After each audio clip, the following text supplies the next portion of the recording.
बनलेले आहेत। म्हणून आपल्याला प्रयत्न पडतो की प्रत्येक वेळी जमतो आणि आपल्या हातात काही येत नाही। मित्रांनो, असं नसतंय।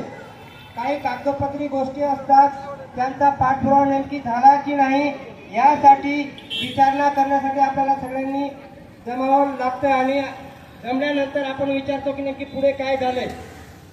म्हणून आपले जे काही शिष्टमंडळ आहे त्या ठिकाणी त्यांच्याबरोबरच आपले सरपंच महोदय गेलेले आहेत। कलेक्टर साहेबांकडे जाऊन ते विचारणार आहेत की पुढे सरकारला पाठपुरावा केला की नाही आणि सरकारकडून उत्तर काय आहे।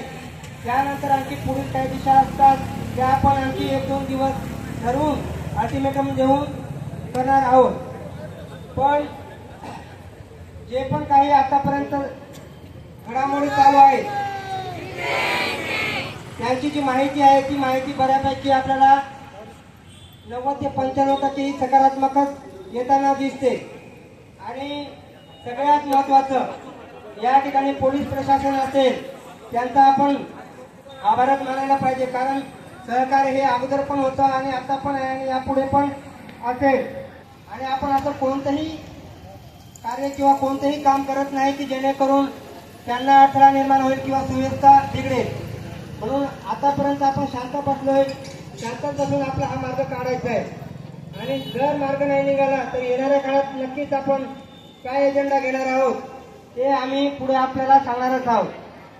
तत्पूर्वी या ठिकाणी कोणी सरपंच महोदय आले असेल किंवा इतर आमचे पदाधिकारी किंवा सहकारी आले असतील तर त्यांनी इतर पक्ष विपक्ष या गोष्टीविषयी न बोलता आपल्या समाजाविषयी 2 शब्दामध्ये उद्बोधन करू शकतात, कारण जोपर्यंत जे काही आपले शिष्टमंडळ आहे तोपर्यंत येऊन जाईल। कृपया नक्की भावना मी विनंती करतो की त्याने 2 शब्द।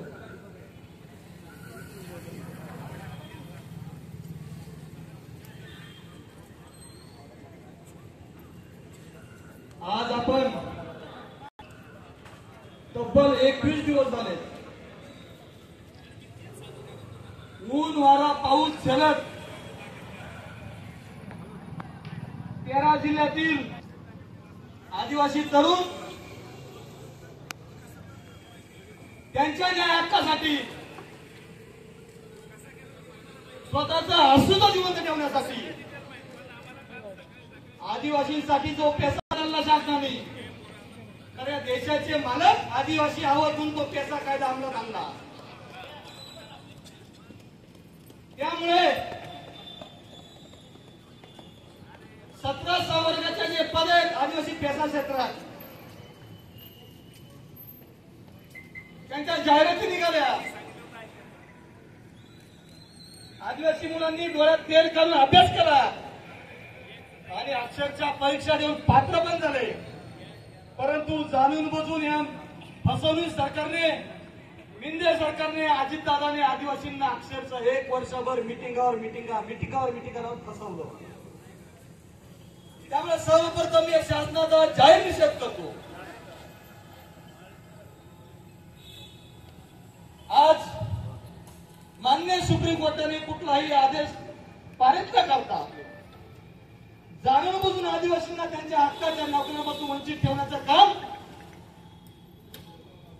सुस्तानासारखा झोपलेला या मनुवादी जातीवादी हुकुमशाही सरकार करते। गेंड्याच्या कातडीचं सरकार आहे।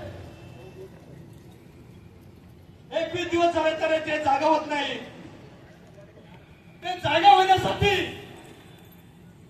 आज आदिवासींना 21 दिवस होऊ नये, जर हे सरकार जागा होत नाही आज राज्यभर चक्काजाम आंदोलन सुरू केले आदिवासींनी। जन आंदोलन जनतेने हातात घेतलंय, कारण आता तरी हे झोपलेलं सुस्तानासारखं झोपलेलं सरकार जागा होईल म्हणून त्याच्या छातावर बसून नरडीचा गोट घेऊन आदिवासींना न्याय मिळवून देण्यासाठी राज्यातील 13 जिल्ह्यातील तमाम आदिवासी बांधव पेसा क्षेत्रातील पेसा गावामध्ये गावबंदी केली।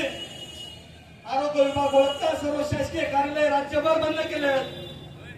आदिवासी पेसा क्षेत्रात रास्ता रोको आंदोलन चालू आहे, चक्का जाम आंदोलन चालू आहे, रेल रोको आंदोलन चालू आहे। तरीही हे झोपलेलं सरकार या आंदोलनाची दखल घेता की नाही आज बघायचं आपल्याला। जोपर्यंत न्याय मिळत नाही जोपर्यंत या पेसा क्षेत्रातील पात्र उमेदवारांना जोपर्यंत नियुक्ती आदेश मिळत नाही तोपर्यंत आम्ही आदिवासी पेसा क्षेत्रामध्ये आमच्या पेसा गावामध्ये गाव मान्य हा चालूच राहतो.